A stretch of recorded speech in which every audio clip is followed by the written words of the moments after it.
Bonjour et bienvenue sur l'interface Balliston Health. Aujourd'hui, nous allons prendre un cas pratique réalisé à l'aide de notre outil et voir comment interpréter les données d'analyse du mouvement pour ce cas spécifique. Nous verrons également comment utiliser l'intelligence artificielle disponible dans l'outil pour mieux exploiter ces données au quotidien. Aujourd'hui, nous nous pencherons sur le cas d'une patiente de 78 ans, porteuse d'une prothèse de hanche bilatérale et utilisant un déambulateur.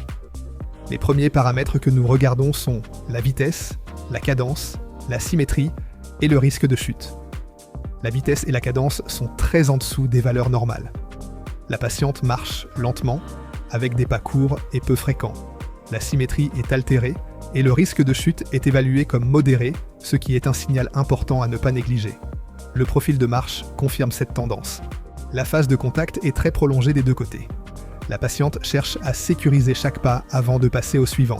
C'est une stratégie de stabilité classique.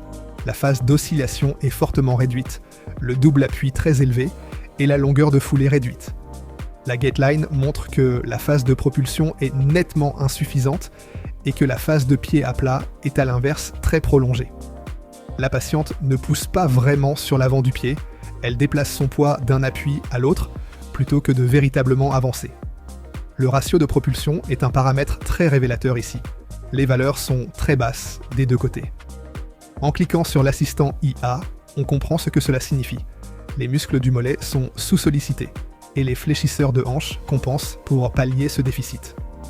L'IA note également que le déambulateur réduit la nécessité d'une propulsion active, ce qui amplifie le phénomène.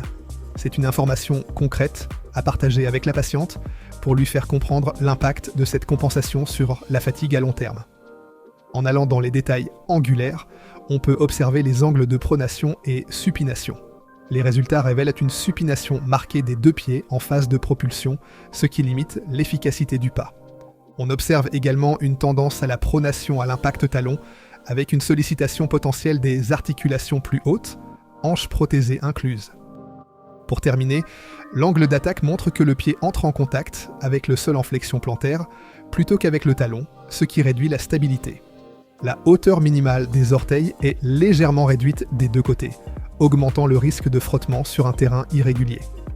Enfin, la circonduction révèle une base de support particulièrement étroite, un signe supplémentaire d'instabilité latérale. Pris ensemble, ces paramètres confirment un profil de marche entièrement orienté vers la sécurité, au détriment de l'efficacité et de l'équilibre dynamique. Comme vous l'avez vu, l'intégration des données biomécaniques à votre expertise clinique vous permet d'objectiver précisément les adaptations mises en place par votre patient. Merci d'avoir regardé cette vidéo et à très bientôt pour un prochain cas clinique.